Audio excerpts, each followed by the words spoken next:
Something that's really sad to me about the current state of the music industry, especially, well, specifically popular music, is that otherwise pretty talented musicians, like, Lady Gaga, if you don't listen to any of her radio shit, she's pretty talented.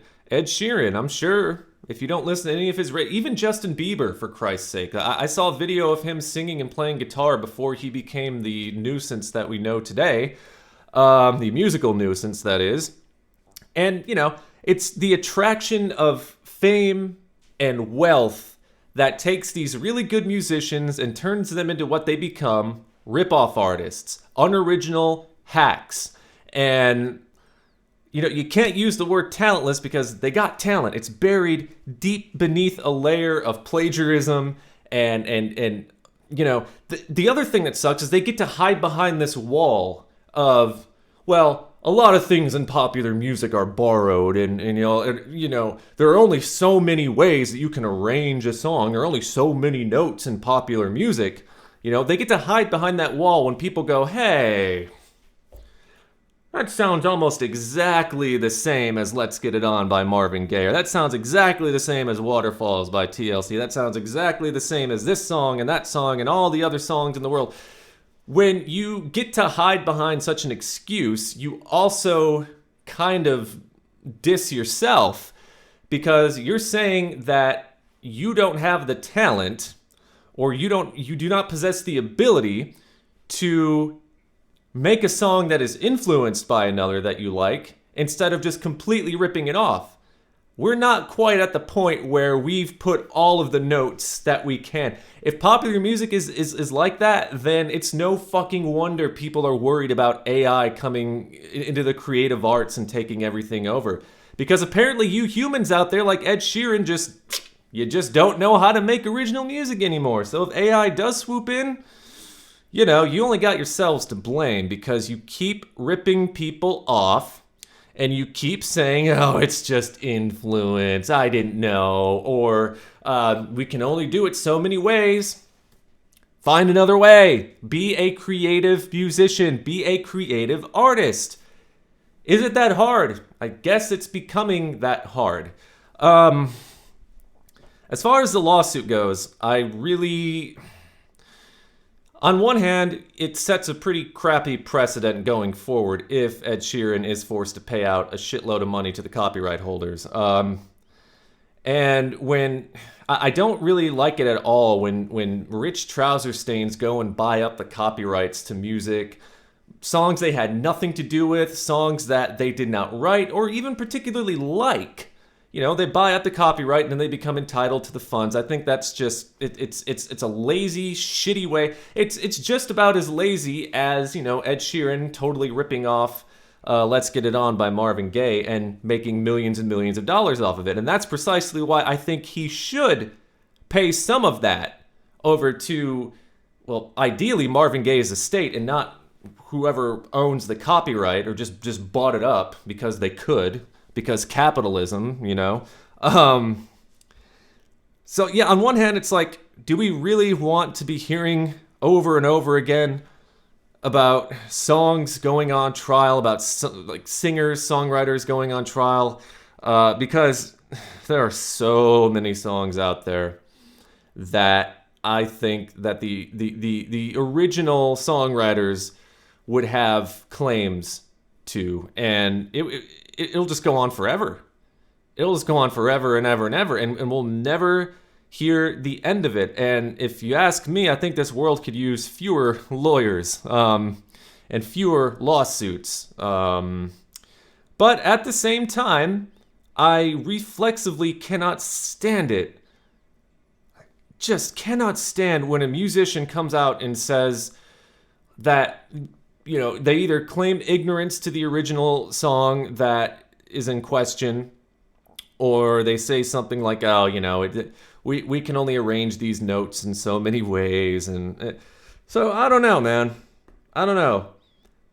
At the very least, I hope that his estate, Marvin Gaye's estate, gets some sort of money some sort of compensation, or at least an acknowledgement. If it's not money, at least an acknowledgement that, yes, I, Ed Sheeran, heard this song and just stole the bass line and the drum beat and changed the key, changed the chorus, and called it my own, and didn't give any money to the people who actually wrote the song in the first place.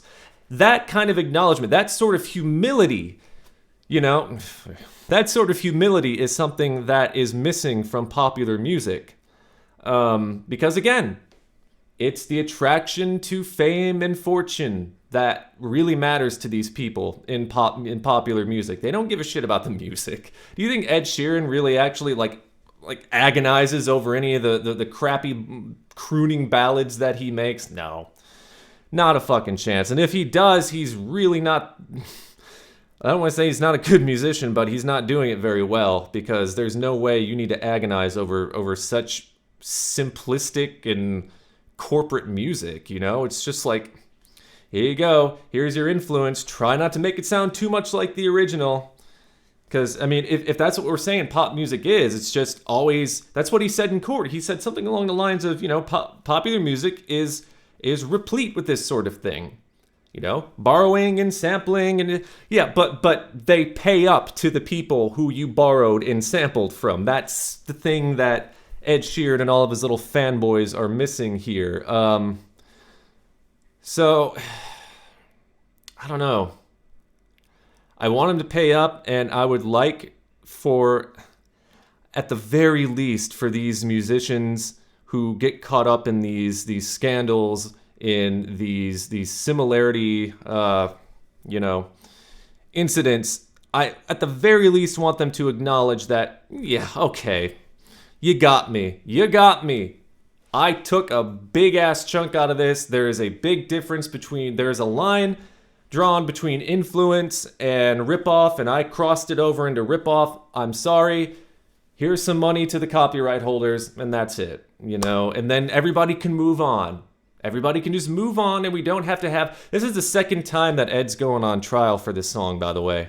And I think it was Marvin Gaye's estate the first time, and they failed to... And then they had to pay like $1 million something in legal fees back to the rich guy. And it's like... I don't know. It doesn't seem like we will ever find any sort of solution, because if it is true that musicians are finding it so goddamn hard in popular music to make their own music and to make it sound original and unique, then this is just going to get worse as time goes on, right? The lawsuits will just increase exponentially. So maybe there is some kind of middle ground here so that the estates of these singers and songwriters who wrote the original song that has been ripped off borrowed, can get some sort of compensation for the work of their loved one or the people who actually are either related to or were in the studio when the song was being created. I think all I really have to say further than this is that Ed Sheeran fucking sucks, and any musician who steals a big portion of another song and claims that it's just influence also fucking sucks. And it's just such an easy wall to hide behind. You know, you get to make all the money, and at the same time you get to claim ignorance, and you get to make this excuse that in my profession, it's totally okay to be a ripoff artist because this is just the way things are. But, you know, there does come a time to pay when you get caught. And I hope that's what happens in this case. But, whoa, why can't I shake this feeling that this is just going to be so fucking... Like, we're never going to hear the end of this shit. And I don't know if courts need to be tied up in all this. There are enough lawsuits and dipshit lawyers in this world, except for, like, immigration and civil rights attorneys. We need more of those. But there's enough litigation in this world, enough to make your goddamn head spin.